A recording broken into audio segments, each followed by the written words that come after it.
Mon ami Gustave est un écologiste modéré, comme il y en a plein en campagne, c'est-à-dire qu'il ne défendra jamais quelqu'un qui vidange sa voiture dans la nature, mais qu'il est contre le flicage généralisé et surtout qu'il s'est aperçu que l'écologie était le dernier refuge d'une maladie mentale propre à la gauche, qu'on pourrait appeler « faites comme je dis pendant que moi je fais ce que je veux ».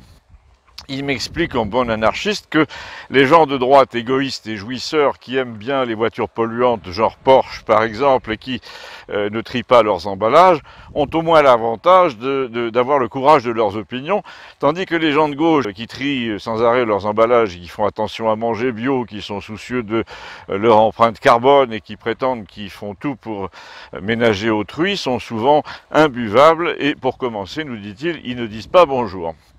Tu veux un exemple, me dit-il, la fille de la communauté de communes. Et là déjà il a fallu s'entendre sur la fille en question dont il parlait. Était-ce une Cynthia ou une Cindy, etc. Enfin, d'après les prénoms, on voit déjà la génération dont il s'agit, une petite blonde à cheveux courts, qui avait l'air assez pète sec, mais dans le genre pomponné. Ce sont les pires, nous dit-il. L'abonné au Monde avait visiblement un penchant pour elle, car il paraissait prêt à la défendre avant qu'on l'ait attaquée. D'une manière générale, les intellos de gauche adorent les filles brutales comme ça qui fument et qui disent putain ce mec il est facho, il me rappelle mon père. Quand on est tombé d'accord sur le fait qu'elle s'appelait Cynthia, Gustave a répété son accusation selon laquelle c'était normal qu'elle dise pas bonjour puisqu'elle travaillait à la communauté de communes. Il faut savoir que la présidence de la communauté de communes est située dans un bâtiment de chez nous depuis 10 ans environ, et depuis 10 ans, on a vu s'élargir sans arrêt le fossé entre les gens qui étaient payés par le parc naturel, la délégation départementale à ceci ou à cela, les cabinets d'études, et les gens ordinaires que nous sommes.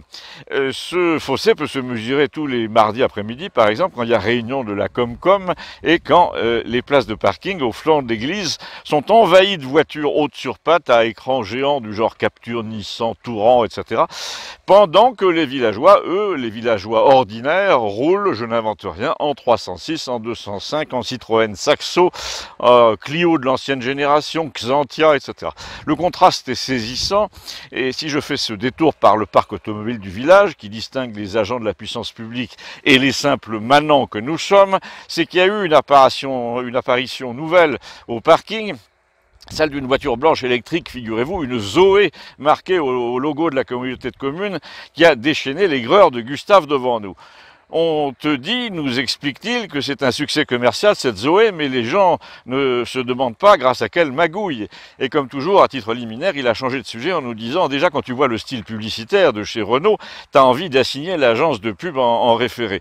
À la radio, quand t'entends 100 fois « découvrez nouveau capture », t'as envie de leur répondre « en attendant, je découvre nouveau langage à la con », ce qui fait que jamais j'achèterai une de vos Renault juste à cause de cette pub. Donc je me demande s'ils ont vraiment le sens du marché, ces gens-là. Tu me diras, a-t-il ajouté assez déchaîné, ils s'en foutent du marché puisqu'ils arrivent à fourguer, grâce à un lobbying bien placé, une voiture soi-disant écolo à toutes les communautés de communes en France pour la faire conduire par une Cynthia, là, qui dit jamais bonjour, le tout étant de pomper des budgets publics, c'est-à-dire de l'argent qui vient de ta poche. Attends, a dit à l'abonné au Monde, qui piaffait évidemment pour défendre comme toujours la dépense publique, les cabinets d'études, les normes environnementales et l'écologie obligatoire. Et l'autre a dit c'est toi qui attends parce que moi j'ai pas fini. Et en effet, il a continué sur le ton. Il faut bien qu'ils te fassent payer leurs dépenses. Quand ils attribuent par exemple près d'1 million à Rachida Dati pour qu'elle grenouille en faveur de la marque, mais il paraît que ça n'a rien à voir avec la position qu'elle occupait au Parlement européen. Juré, craché. Hein.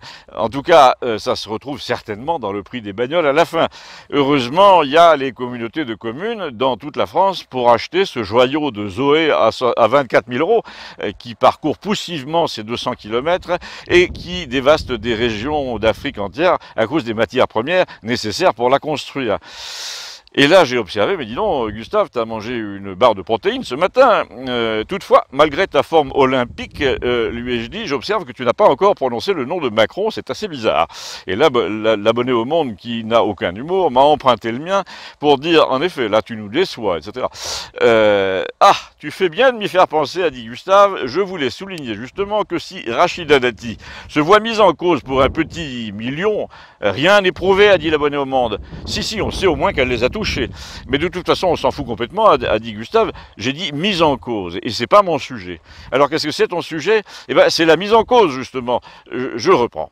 Elle est mise en cause, dis-je, en vertu de la politique habituelle du président de la République et qui est tout le temps obligé de compenser son manque de talent personnel en essayant de faire trébucher les autres avant une élection. Il y a eu Fillon, bientôt Sarkozy s'il y va, Asselineau récemment, à chaque fois ce Godelioro à souliers pointus et à roue-flaquette taillée à la tondeuse Moulinex s'arrange pour salir les gens qu'il a en face, pour sortir une affaire au dernier moment, pour faire saisir la justice. Et là, Dati semblait a priori bien placé pour devenir une opposante à 15-20% au présidentiel. Et hop, la boule puante. Royal, ce sera la même chose. Plus facile encore, de toute façon, ce type ne sait faire que ça. Gouverner par la compromission d'autrui, c'est une méthode de pervers. Sarkozy était plus ou moins pareil. C'est tout à fini, a dit la bonne au monde. Non, non, non, attends, j'en rajoute une louche. Tu connais Vincent, là, le jeune qui s'était présenté au municipal à Saint-Julien. Saint-Julien, c'est une autre commune de chez nous. Eh bien, notre maire, président de la communauté de communes, lui a offert un poste la semaine dernière pour le faire taire après l'élection qu'il a perdu. Et ça a marché, figure-toi, parce que le mec, il y a un an, il était le péniste, maintenant, il roule pour l'autre en Renault Zoé, justement, et il a un salaire. Eh bien, Macron fait pareil. Non seulement il détruit ceux qui pourraient lui nuire à coup de révélations dans la presse, mais il offre des postes à ceux qui sont achetables. Du coup, entre faire peur à ses ennemis et acheter ses adversaires, il se croit tranquille, mais il oublie quand même que le peuple a peut-être un truc ou deux à lui dire entre-temps, et en direct. Donc revenons, nous dit-il, à notre voiture électrique de la communauté de communes, achetée avec nos impôts, sans aucune concertation évidemment. Quand tu regardes sur Internet, c'est partout pareil. En France, Renault a réussi à fourguer sa Zoé et ses bornes de recharge dans le moindre village de 500 habitants, avec partout des subventions régionales. Et là, tu commences à comprendre le coût du lobbying à Bruxelles.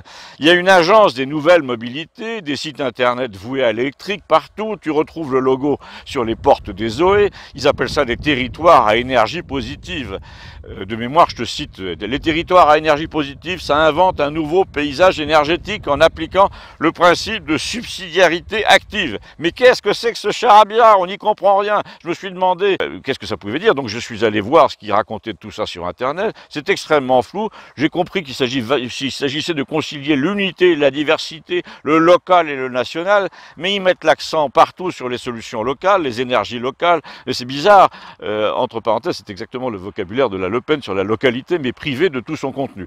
En admettant que ton éolienne suffise à remplir la voiture Zoé pour faire ses 200 bornes par semaine, si tu les écoutes, ben la voiture est tellement locale et tellement propre qu'elle a été produite derrière chez toi, avec des matériaux trouvés dans une carrière à 20 bornes, et pour la construire, ils ont utilisé très peu d'énergie, toujours très propre, etc. C'est là que tu t'aperçois que leur énergie positive, c'est en fait une arnaque totale, elle est hyper négative. D'abord, par produire la voiture coûte une énergie folle, 2 fois plus qu'une voiture à essence. Ensuite, et surtout parce que leur pile au lithium dévaste des régions entières de l'Amérique latine, notamment. Il faut aussi du cobalt, il faut plein de trucs, mais le lithium fout en l'air les nappes phréatiques. Déjà, tu pompes en profondeur des poches d'eau salée, l'eau douce de surface la remplace, les terres à côté deviennent sèches, la production en plus augmente de 20% par an, donc la misère des cultivateurs autour, chiliens notamment, c'est pareil. Il faut 15 kilos de lithium environ par bagnole, un peu moins pour les petites, et là, tu as vite fait le compte. Mais le pire, c'est qu'après, tu ne sais pas comment recycler les piles mortes. Ils n'ont pas encore réfléchi à la question. Et puis, il faut du cobalt, il faut du cuivre. Tout ça est ramassé par des gosses africains qui travaillent sous houlette chinoise en plus. 200 000 gosses à peu près, non scolarisés, bien entendu. Donc, vous voyez, nous a-t-il dit, on est en plein dans les solutions locales, on est en plein dans le positif. Alors, moi, je dis à la Bigard, on est en plein dans l'écologie à la mort moelle-neu, oui. Et là, en appuyant de la voix comme ça, il a touché visiblement une corde sensible chez le lecteur du Monde, car le lecteur du Monde était assez partisan du commerce équitable. Il achetait un café à emballage marron, puis du chocolat solidaire qui avait l'air empaqueté par des paysans des hauts plateaux dans un vieux journal. Ça lui donnait bonne conscience, mais là il était presque prêt à être d'accord avec Gustave pour une fois. Il commençait même à bredouiller. Ah, c'est vrai que j'ai lu des trucs pas sympas sur l'exploitation du tiers-monde pour l'électrique. Et là, pour la suite de la péroraison de Gustave, le hasard a bien fait les choses parce que la fille de la communauté de communes, la Cynthia, là, est sortie avec son petit air important au milieu de ses 7 ou 6 collègues masqués, évidemment, même dehors, de bons petits soldats, donc, pour s'installer au volant de sa Zoé. Et Gustave m'a dit, tu remarques rien? Là, je séchais un petit peu, j'ai donné ma langue au chat. Il m'a dit, mais là, vers le bout de l'allée, comme c'est un peu plus large, on peut mettre généralement trois voitures si on les met en épi. Et bien, cette fille se gare systématiquement parallèle au trottoir, donc elle empêche 2 autres voitures de se garer, et c'est comme ça tous les jours. Elle pense peut-être à la planète, mais elle se fout de ses voisins. Et là, l'abonné au Monde a dit, mais punaise, on peut dire que tu cherches vraiment la petite bête, toi. Non, non, non, c'était juste une remarque en passant, figure-toi, parce que j'allais dire un autre truc.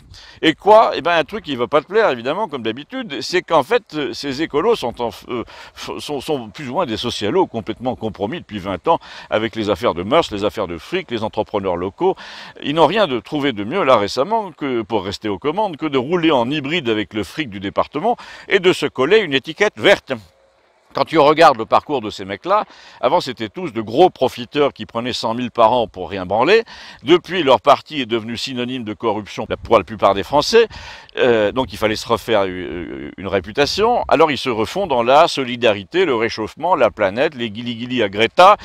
Alors tu te dis, c'est mieux, ça profite à l'environnement, mais pas du tout. La voiture électrique est un exemple, il y a tout le reste. Il y a le fait qu'ils ne supportent pas le Tour de France, ils ne supportent pas les chrétiens, les crèches, les sapins de Noël. Parce qu'en fait, ils haïssent la France, les franchouillards, comme ils disent. Ils haïssent littéralement le local. Ils ont beau en mettre plein les brochures du local, solution locale, etc. En fait, ils essaient de piquer le thème du local à leurs adversaires pour l'aplatir, pour vendre au contraire tout ce que nous avons de plus local à la Chine, aux Américains. Et là, tu as toujours un donneur de leçons à lunettes rondes qui s'est fait élire écolo dans une grande ville pour te sermonner là-dessus. Il te dit, je vais prôner une meilleure utilisation des ressources, etc. Il te dit, à partir de maintenant, vous allez faire comme on vous dit. Et les gens comme moi leur disent, mais dis donc, on t'emmerde. Ce que veulent les gens, on le sait, on vit avec. Et toi, non.